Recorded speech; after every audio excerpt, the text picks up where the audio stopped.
ಎಲ್ಲರಿಗೂ ನಮಸ್ಕಾರ. ಇವತ್ತಿನ ವಿಡಿಯೋ ತುಂಬಾನೇ ಸಿಂಪಲ್ ಮತ್ತು ತುಂಬಾನೇ ಬ್ಯೂಟಿಫುಲ್ ಆದ ವಿಡಿಯೋ. ಕೆಲವೊಂದು ಸಲ ನಮ್ಮ ಗುರಿಗಳು ಕೈಗೆ ಸಿಗೋದೇ ಇಲ್ಲ ಅಂತ ಅನ್ಸುತ್ತಲ್ವಾ? ಅದನ್ನು ಸಾಧಿಸೋಕೆ ಒಂದು ಸಿಂಪಲ್ ಆದ್ರೇನೆ ತುಂಬ ಪವರ್ಫುಲ್ ಟೆಕ್ನಿಕ್ ಬಗ್ಗೆ ಇವತ್ತು ಮಾತಾಡೋಣ. ಈ ವಿಧಾನದಿಂದ ನಮ್ಮ ಗುರಿಗಳನ್ನು ಬೇಗ ತಲುಪಬಹುದು.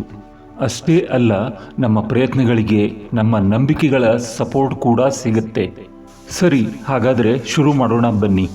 ಈ ಟೆಕ್ನಿಕ್ ಮಾಡದೇ ಇದ್ದರೆ ನೀವು ಏನು ಮಿಸ್ ಮಾಡ್ತೀರಾ ಅನ್ನೋದನ್ನು ಈ ವಿಡಿಯೋನಲ್ಲಿ ತಿಳಿಯೋಣ. ಎಷ್ಟೇ ಹಾರ್ಡ್ ವರ್ಕ್ ಮಾಡಿದ್ರೂ ಕೆಲವೊಂದು ವಿಷಯಗಳು ಯಾಕೆ ವರ್ಕ್ ಆಗಲ್ಲ ಅಂತ ಯಾವತ್ತಾದರೂ ಅನಿಸಿದೆಯಾ? ಅಂದರೆ ನಾವಂತೂ ನಮ್ಮ 100% ಕೊಟ್ಟಿರ್ತೀವಿ, ಆದರೂ ರಿಸಲ್ಟ್ ಮಾತ್ರ 0. ಯಾಕೆ ಹಿಂಗೆ ಅಂತ ಯೋಚನೆ ಬಂದೇ ಇರುತ್ತೆ ಅಲ್ವಾ? ಈ ಪ್ರಶ್ನೆಗೆ ಒಂದು ಸಖತ್ ಇಂಟ್ರೆಸ್ಟಿಂಗ್ ಕಾರಣ ಇದೆ. ಆ ಕಾರಣ ಇಲ್ಲಿದೆ ನೋಡಿ. 95% ನಮ್ಮ ಮನಸ್ಸಿನ 95% ಪವರ್ ಇರೋದು ಸಬ್ಕಾನ್ಷಿಯಸ್ ಮೈಂಡ್ನಲ್ಲಿ, ಅಂದರೆ ನಮ್ಮ ಅವಚೇತನ ಮನಸ್ಸಿನಲ್ಲಿ. ನಾವು ಮಾಡೋ ಪ್ರಯತ್ನಗಳ ವಿರುದ್ಧ ಅದೇ ನಿಂತು ಬಿಟ್ಟರೆ ಯೋಚನೆ ಮಾಡಿ. ನಮ್ಮ ವಿಲ್ ಪವರ್, ನಮ್ಮ ಪ್ರಯತ್ನ ಇದೆಲ್ಲ ಬರೀ 5% ಅಷ್ಟೇ. ಆ 95% ನಮಗೆ ಸಪೋರ್ಟ್ ಮಾಡಲಿಲ್ಲ ಅಂದರೆ ಗೆಲ್ಲೋಕೆ ಹೇಗೆ ಸಾಧ್ಯ, ನೀವೇ ಹೇಳಿ. ನನ್ನ ಪ್ರಕಾರ ಮ್ಯಾನಿಫೆಸ್ಟೇಷನ್ ಒಂದು ಟೆಕ್ನಿಕ್ ಅಲ್ಲ, ಇದು ಅಫರ್ಮೇಷನೂ ಅಲ್ಲ. ನಮ್ಮ ಸಬ್ಕಾನ್ಷಿಯಸ್ ಮೈಂಡ್ 95% ಪವರ್ ಉಪಯೋಗ ಮಾಡಲು ಕಲಿತರೆ ಸಾಕು. ನಾವು ನಮ್ಮ ಜಾಗೃತ ಮನಸ್ಸಿಗಿರುವ 5% ಪವರ್ನಿಂದ ಹಾರ್ಡ್ ವರ್ಕ್ ಮಾಡ್ತೀವಿ, ಶ್ರಮ ಪಡ್ತೀವಿ, ರಿಸಲ್ಟ್ ಮಾತ್ರ ಅಷ್ಟಕ್ಕಷ್ಟೇ. ಇದನ್ನೇ ಎಫರ್ಟ್ ಪ್ಯಾರಾಡಾಕ್ಸ್ ಅಂತ ಕರೆಯೋದು, ಅಂದರೆ ಪ್ರಯತ್ನದ ವಿರೋಧಾಭಾಸ. ಸೊ ಈ ಸೆಕ್ಷನ್ನಲ್ಲಿ ನಮ್ಮ ಗುರಿಗಳು ಮತ್ತು ನಮ್ಮ ಸಬ್ಕಾನ್ಷಿಯಸ್ ಮೈಂಡದ ಆಳವಾದ ನಂಬಿಕೆಗಳ ನಡುವೆ ನಡೆಯೋ ಯುದ್ಧದ ಬಗ್ಗೆ ನಾವು ನೋಡೋಣ. ನೋಡಿ, ನಾವೇನು ಮಾಡ್ತೀವಿ, ನಮ್ಮ 5% ಕಾನ್ಷಿಯಸ್ ಮೈಂಡ್ ಇಟ್ಕೊಂಡು ಗುರಿಗಳ ಬೆನ್ನು ಹತ್ತಿ ಹೋಗ್ತೀವಿ. ಆದರೆ ಅದೇ ಟೈಮ್ನಲ್ಲಿ ಆ ನಮ್ಮ 95% ಸಬ್ಕಾನ್ಷಿಯಸ್ ಮೈಂಡ್ ಇದೆಯಲ್ಲ, ಅದು ನಮ್ಮ ಹಳೆ ನಂಬಿಕೆಗಳು, ಭಯ, ಕೆಟ್ಟ ಅನುಭವಗಳು ಇದೆಲ್ಲವುಗಳಿಂದ ತುಂಬಿ ಹೋಗಿರುತ್ತೆ. ನಮ್ಮ ಒಳಗಿಂದ ಆ 95% ಪವರ್ ಇದೆಲ್ಲ ಆಗಲ್ಲ ಬಿಡು ಅಂತ ಹೇಳ್ತಿದ್ರೆ, ಹೊರಗಡೆ ನಮ್ಮ 5% ಪ್ರಯತ್ನದಿಂದ ಏನು ತಾನೇ ಮಾಡೋಕ್ಕಾಗುತ್ತೆ ಹೇಳಿ? ಎಷ್ಟೇ ಕಷ್ಟಪಟ್ಟರೂ ರಿಸಲ್ಟ್ ಸಿಗದೆ ಇರೋದಕ್ಕೆ ಮೇನ್ ರೀಸನ್ ಇದೇನೆ. ಹಾಗಾದರೆ ಈ ಪವರ್ಫುಲ್ 95%ನ ರೀಚ್ ಮಾಡೋದು ಹೇಗೆ? ಅದಕ್ಕಿರೋ ದಾರಿ ಏನು? ಅದನ್ನು ತಿಳ್ಕೊಳ್ಳೋಕ್ಕೆ ಮುಂಚೆ ನಮ್ಮ ಮನಸ್ಸಿನ 2 ಭಾಗಗಳು ಹೇಗೆ ಕೆಲಸ ಮಾಡ್ತವೆ ಅಂತ ಅರ್ಥ ಮಾಡ್ಕೊಳ್ಳೋದು ತುಂಬ ಇಂಪಾರ್ಟೆಂಟ್. ಈ ಚಾನಲ್ಗೆ ನೀವು ಮೊದಲು ಬಾರಿ ಬಂದಿದ್ದರೆ ಸಬ್ಸ್ಕ್ರೈಬ್ ಮಾಡಿ. ನಿಮ್ಮ ನಾಲೆಜ್ಗೆ ಇನ್ನೂ ಹೊಸ ಹೊಸ ವಿಷಯಗಳು ಬರಲಿವೆ. ಸರಿ, ವಿಷಯಕ್ಕೆ ಬರೋಣ.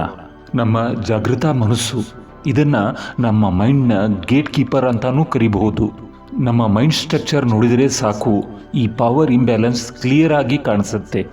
ಇಲ್ಲಿ ನೋಡಿ, ಕಾನ್ಷಿಯಸ್ ಮೈಂಡ್ ಕೇವಲ 5%, ಆದರೆ ಸಬ್ಕಾನ್ಷಿಯಸ್ ಮೈಂಡ್ ಬರೋಬ್ಬರಿ 95%. ಈ ಚಾರ್ಟ್ ನೋಡಿದ್ರೇ ಗೊತ್ತಾಗುತ್ತೆ ನಿಜವಾದ ಬಾಸ್ ಯಾರು ಅಂತ ಅಲ್ವಾ?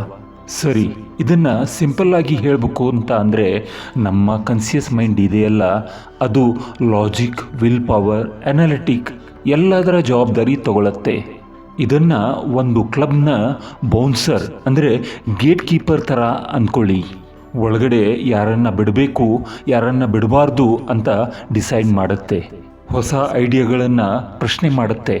ಹಗಲಿನಲ್ಲಿ ಈ ಗೇಟ್ ಕೀಪರ್, ಅಂದರೆ ದ್ವಾರಪಾಲಕ ಅಥವಾ ಬೌನ್ಸರ್ ಎಚ್ಚರವಿರುತ್ತಾನೆ.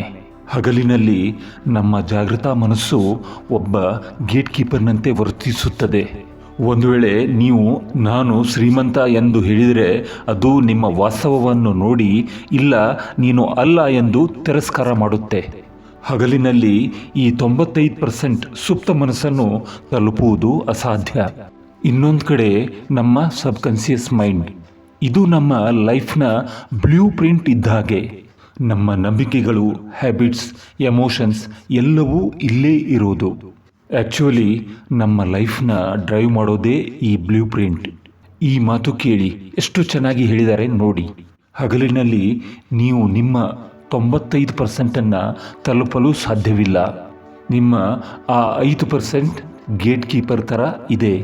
ಅಂದರೆ ನಾವು ಹಗಲು ಹೊತ್ತು ಫುಲ್ ಅಲರ್ಟ್ ಆಗಿ ಲಾಜಿಕ್ ಆಗಿ ಯೋಚನೆ ಮಾಡ್ತಿರ್ತೀವಿ.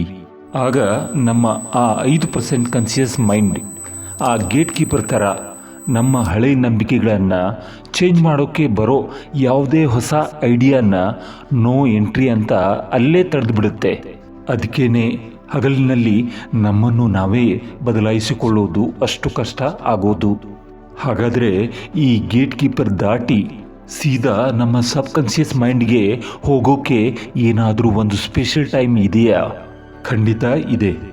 ಅದನ್ನೇನ ನಾವು ಗೋಲ್ಡನ್ ಅವರ್ ಅಥವಾ ಸುವರ್ಣ ಘಳಿಗೆ ಅಂತ ಕರೆಯೋಣ. ಯಾವಾಗ ಗೊತ್ತಾ? ನಾವು ನಿದ್ದೆಗೆ ಜಾರೋಕೆ ಸ್ವಲ್ಪ ಮುಂಚೆ ಆ ಟೈಮ್ನಲ್ಲಿ ನಮ್ಮ ಲಾಜಿಕಲ್ ಮೈಂಡ್ ಫುಲ್ ಟಯರ್ಡ್ ಆಗಿರುತ್ತೆ. ಆ ಗೇಟ್ ಕೀಪರ್ ಕೂಡ ಡ್ಯೂಟಿ ಮುಗಿಸಿ ಸ್ವಲ್ಪ ರೆಸ್ಟ್ ಮಾಡ್ತಿರ್ತಾನೆ. ಅದೇ ನೋಡಿ ಕರೆಕ್ಟ್ ಟೈಮ್. ನಮ್ಮ ಸಬ್ ಕಾನ್ಸಿಯಸ್ ಮೈಂಡ್ಗೆ ಎಂಟ್ರಿ ಕೊಡೋಕ್ಕೆ ಇದೇ ಸರಿಯಾದ ಸಮಯ. ಹೊಸ ನಂಬಿಕೆಗಳ ಬೀಜ ಬಿತ್ತೋಕೆ ಇದಕ್ಕಿಂತ ಒಳ್ಳೆಯ ಅವಕಾಶ ಸಿಗಲ್ಲ. ಸರಿ, ಈಗ ಆ ಗೋಲ್ಡನ್ ಅವರ್ನ ಹೇಗೆ ಬಳಸ್ಕೊಳ್ಳೋದು ಅಂತ ಸ್ಟೆಪ್ ಬೈ ಸ್ಟೆಪ್ ನೋಡೋಣ. ನೈಟ್ ಪ್ರೋಗ್ರಾಮಿಂಗ್ ರಿಚುವಲ್ ಅಂದರೆ ರಾತ್ರಿಯ ಮರುರೂಪಿಸುವ ಆಚರಣೆಯನ್ನು ಹೇಗೆ ಮಾಡೋದು ಅಂತ ತಿಳ್ಕೊಳ್ಳೋಣ. ಇದರಲ್ಲಿ 5 ಸಿಂಪಲ್ ಸ್ಟೆಪ್ಸ್ ಇವೆ. Step 1, clarify your goal. ನಿಮ್ಮ ಗುರಿಯನ್ನು ಸ್ಪಷ್ಟಪಡಿಸಿಕೊಳ್ಳಿ. ನಿಮಗೆ ನಿಖರವಾಗಿ ಏನು ಬೇಕು ಅದನ್ನು ಬರೆದಿಟ್ಟುಕೊಳ್ಳಿ. Step 2, disconnect. ಮಲಗೋಕೆ 30 ನಿಮಿಷ ಮುಂಚೆ ಫೋನ್, ಲ್ಯಾಪ್ಟಾಪ್, ಟಿವಿ ಎಲ್ಲದರಿಂದ ದೂರ ಇರಿ. Step 3, visualise. ನಿಮ್ಮ ಗುರಿ ಈಗಾಗಲೇ ಸಾಧಿಸಿದ ಹಾಗೆ ಕಣ್ಣು ಮುಚ್ಚಿ ಕಲ್ಪಿಸಿಕೊಳ್ಳಿ.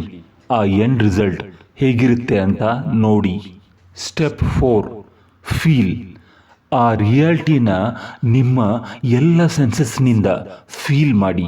ಆ ಖುಷಿಯನ್ನು, ಆ ಸಕ್ಸಸ್ಸನ್ನು ಅನುಭವಿಸಿ.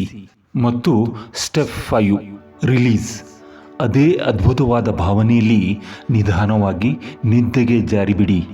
ಆ ಫೀಲ್ ಮಾಡೋ ಸ್ಟೆಪ್ ಇದೆಯಲ್ಲ, ಅದನ್ನು ಇನ್ನಷ್ಟು ಪವರ್ಫುಲ್ ಮಾಡೋಕ್ಕೆ ನಿಮ್ಮ ಎಲ್ಲ 5 ಇಂದ್ರಿಯಗಳನ್ನು ಯೂಸ್ ಮಾಡಿ. ರೂಮ್ನಲ್ಲಿ ಒಂದು ಒಳ್ಳೆಯ ಪರಿಮಳ ಬರೋ ಹಾಗೆ ಮಾಡಿಕೊಳ್ಳಿ. ಲೈಟನ್ನು ಡಿಮ್ ಆಗಿ ಇಡಿ. ಬೆಚ್ಚಗಿರೋ ಬ್ಲ್ಯಾಂಕೆಟನ್ನು ಕಂಫರ್ಟ್ ಫೀಲ್ ಮಾಡಿ. ಆ ದೃಶ್ಯವನ್ನು ಎಷ್ಟು ಸಾಧ್ಯವೋ ಅಷ್ಟು ರಿಯಲ್ ಆಗಿ ಮಾಡಿ. ಆ ಸಕ್ಸಸ್ ಸಿಕ್ಕಾಗ ನಿಮಗೆ ಹೇಗನ್ಸುತ್ತೆ? ನಿಮ್ಮ ಕಣ್ಣಿಗೆ ಏನು ಕಾಣುತ್ತೆ? ನಿಮ್ಮ ಕಿವಿಗೆ ಏನು ಕೇಳುತ್ತೆ? ಪ್ರತಿಯೊಂದನ್ನು ಅನುಭವಿಸಿ. ಓಕೆ, ಈ ಟೆಕ್ನಿಕ್ ಸ್ಟಾರ್ಟ್ ಮಾಡಿದ್ವಿ, ಆದರೆ ರಿಸಲ್ಟ್ ಬರೋಕ್ಕೆ ಎಷ್ಟು ದಿನ ಬೇಕು? ಆ ಸಕ್ಸಸ್ಸನ್ನು ಉಳಿಸೋಳೋದು ಹೇಗೆ? ಬನ್ನಿ ಈಗ ಅದರ ಬಗ್ಗೆ ಮಾತಾಡೋಣ. ಹಲೋ ಫ್ರೆಂಡ್ಸ್, ನಿಮ್ಮ ಇಂಟೆಲಿಜೆನ್ಸಿಗೆ ಈ ವಿಡಿಯೋ ವ್ಯಾಲ್ಯೂ ಆಗಿದ್ದರೆ ದಯವಿಟ್ಟು ಲೈಕ್ ಮಾಡಿ, ಕಾಮೆಂಟ್ ಮಾಡಿ. ಇದರಿಂದ ನನಗೂ ಉತ್ಸಾಹ ಸಿಗುತ್ತೆ. ಓಕೆ, ಈಗ ವಿಷಯಕ್ಕೆ ಬರೋಣ. ಇಲ್ಲಿ ಒಂದು ಇಂಪಾರ್ಟೆಂಟ್ ಕಾನ್ಸೆಪ್ಟ್ ಇದೆ. ಅದನ್ನು ಗೆಸ್ಟೇಷನ್ ಪೀರಿಯಡ್ ಅಂತ ಕರೀತಾರೆ. ಅಂದರೆ ಒಂದು ಗರ್ಭಾವಸ್ಥೆಯ ಅವಧಿ. ನೀವು ನಿಮ್ಮ ಸಬ್ ಕಾನ್ಸಿಯಸ್ ಮೈಂಡ್ನಲ್ಲಿ ಬಿತ್ತಿದ ಆ ಹೊಸ ನಂಬಿಕೆ ಬೀಜ ಇದೆಯಲ್ಲ, ಅದು ರಿಯಲ್ ಲೈಫ್ನಲ್ಲಿ ಮೊಳಕೆ ಒಡೆಯೋಕ್ಕೆ ಸ್ವಲ್ಪ ಟೈಮ್ ತಗೊಳುತ್ತೆ. ನಮ್ಮ ಆಲೋಚನೆಗಳು ಎನರ್ಜಿ. ಆದರೆ ಈ ಭೌತಿಕ ಪ್ರಪಂಚ ತುಂಬ ಸಾಂದ್ರ, ಡೆನ್ಸಿಟಿ. ಸೊ ಆ ಎನರ್ಜಿ ಮ್ಯಾಟರ್ ಆಗಿ ಬದಲಾಗೋಕ್ಕೆ ಟೈಮ್ ಬೇಕು. ಹಾಗಾಗಿ ಇಲ್ಲಿ ತಾಳ್ಮೆ ಅನ್ನೋದು ತುಂಬ ತುಂಬ ಮುಖ್ಯ. ಈ ಪ್ರೊಸೆಸ್ಗೆ ಟೈಮ್ ಕೊಡಲೇಬೇಕು.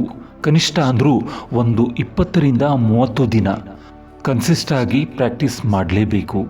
ನೋಡಿ, ಮೊದಲ ದಿನ ನೀವು ಬೀಜ ಹಾಕ್ತೀರಿ. ಸುಮಾರು 10ನೇ ದಿನಕ್ಕೆ ನಮ್ಮಲ್ಲಿ ಒಂದು ನಂಬಿಕೆ ಹುಟ್ಟೋಕ್ಕೆ ಶುರು ಆಗುತ್ತೆ. 20 ದಿನದ ನಂತರ ನಿಮ್ಮ ರಿಯಲ್ ಲೈಫ್ನಲ್ಲಿ ಒಂದು ಸಣ್ಣ ಬದಲಾವಣೆಗಳು ಕಾಣೋಕ್ಕೆ ಶುರು ಆಗುತ್ತೆ. ಈಗ ಮೋಸ್ಟ್ ಇಂಪಾರ್ಟೆಂಟ್ ಪಾರ್ಟ್, ರಾತ್ರಿ ಮಾಡಿದ ಕೆಲಸವನ್ನು ಹಗಲಿನಲ್ಲಿ ಹಾಳು ಮಾಡ್ಕೋಬಾರ್ದು ಅಲ್ವಾ? ಅದಕ್ಕೇನು ಮಾಡಬೇಕು? ಹಗಲೊತ್ತು ಆತಂಕ, ಅನುಮಾನ ಎಲ್ಲದನ್ನು ದೂರ ಇಡಿ. ಸದ್ಯಕ್ಕೆ ನಿಮ್ಮ ಹತ್ರ ಇಲ್ಲ ಅನ್ನೋದರ ಮೇಲೆ ಫೋಕಸ್ ಮಾಡಬೇಡಿ. ಎಲ್ಲಕ್ಕಿಂತ ಹೆಚ್ಚಾಗಿ ಈ ಪ್ರೊಸೆಸ್ ಮೇಲೆ ನಂಬಿಕೆ ಇಡಿ. ಹಾಗಾದರೆ ಯೋಚನೆ ಮಾಡಿ, ಈ ಪವರ್ಫುಲ್ ಟೆಕ್ನಿಕ್ ಬಳಸಿ ಇವತ್ತು ರಾತ್ರಿ ನೀವು ಮಾಡ್ಕೋಬೇಕಂದಿರೋ ಆ ಒಂದು ವಿಷಯ ಯಾವುದು? ನಿಮ್ಮ ಭವಿಷ್ಯವನ್ನು ಬದಲಾಯಿಸೋಕೆ ಆ ಮೊದಲ ಹೆಜ್ಜೆಯನ್ನು ಇವತ್ತೇ ಇಡಿ. ನಿಮ್ಮ ಕಾಮೆಂಟ್ಸ್ಗಳಿಗಾಗಿ ನಾವೆಲ್ಲ ಕಾಯ್ತಾ ಇರ್ತೀವಿ. ಮತ್ತೆ ಮುಂದಿನ ವಿಡಿಯೋನಲ್ಲಿ ಭೇಟಿಯಾಗೋಣ.